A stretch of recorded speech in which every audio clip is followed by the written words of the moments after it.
We begin 387 miles northwest of Louisville, Kentucky, in Pittsburgh, which is 186 miles mostly west and a little north of the gentle, sloped battlefield outside Gettysburg, Pennsylvania. Chronologically, we are nearly a decade from the Confederate General Pickett's failed charge up that slope, a failure that tipped the balance of the Civil War for the Union. We begin in 1852. Stephen Foster's brother owned a side-wheeler steamboat. 25-year-old Stephen, his wife Jane, and a group of friends booked a discounted passage down the Ohio from Pittsburgh to the junction with the Mississippi and all the way to New Orleans. For more than 500 miles each way, the passengers gazed at Kentucky's muddy shore. The boat would have docked briefly at Louisville, and the party would have had the chance to disembark to stretch their river legs, but not much more than that. In early 1852, Americans everywhere were thinking about Kentucky.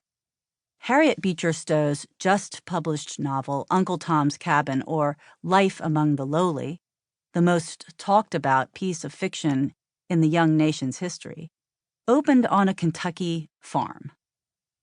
Foster doubtless heard and possibly read about the saintly Tom, sold to cover his enslaver's speculations, who dies under the lash on a Louisiana sugar plantation just as his Kentucky master's son arrives to buy him back and bring him home. Stowe was protesting the Fugitive Slave Act, which implicated the whole of the nation in upholding chattel slavery. With archetypal characters embodying pathos and ethos and limbed in Christian ethics, Stowe hoped to motivate an insufficiently incensed white electorate.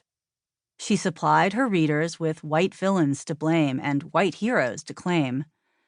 Consciously or not, Stowe also drew key character traits, such as Uncle Tom's fondness for white folks and the black child Topsy's thick-headed haplessness, straight from the American blackface minstrel show. In its first 6 weeks, the novel sold 20,000 copies in Pittsburgh alone. The Fosters were diehard Democrats. They aligned politically with the slaveholding region that supplied the raw material that made the national economy hum, while Stowe stoked a controversy that threatened American peace and prosperity. But Americans had long been entertained by black bodies and their afflictions, and in Uncle Tom, Stephen could detect echoes of his earlier minstrel works that referenced loyal black men, fond of loved ones, masters, and plantation homes. Uncle Tom's Cabin undoubtedly fanned the flames of the slavery debate. It was also bound up with the economy of chattel slavery that it purported to oppose, and touched off a bonanza of spin-offs. Dolls, teaspoons, wallpaper, songs too. Sometime after the riverboat journey, Stephen composed a yearning melody in a somber adagio tempo with a lump-in-the-throat chorus. The opening lines of "Poor Uncle Tom, Good Night," revised and published in 1853 as "My Old Kentucky Home, Good Night," reproduced Uncle Tom's Cabin's peaceful opening scene on a Kentucky plantation. While in the novel, greed and foolish speculations lead Tom's enslaver into debt, Foster used shorthand with hard times. The sale of an enslaved man was, in this account, nobody's fault. "The time has come when the darkies have to part," Foster wrote.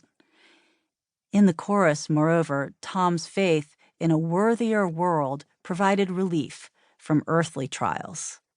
"Oh, good night, good night, good night, poor Uncle Tom. Grieve not for your old Kentucky home. You're bound for a better land, old Uncle Tom." Poor Uncle Tom, Good Night resolved the burden of Tom and all black people like him in death. Its final verse was the end of Tom. It called no one to task and signaled the perpetual subjugation of one race of people to another. "De head must bow and de back will hab to bend, wherever de darky may go.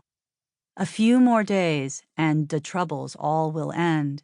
In de field, wah, de cotton had grow. A few more days for to tote de weary load. No matter, it soon will be light. A few more days for to totter on de road.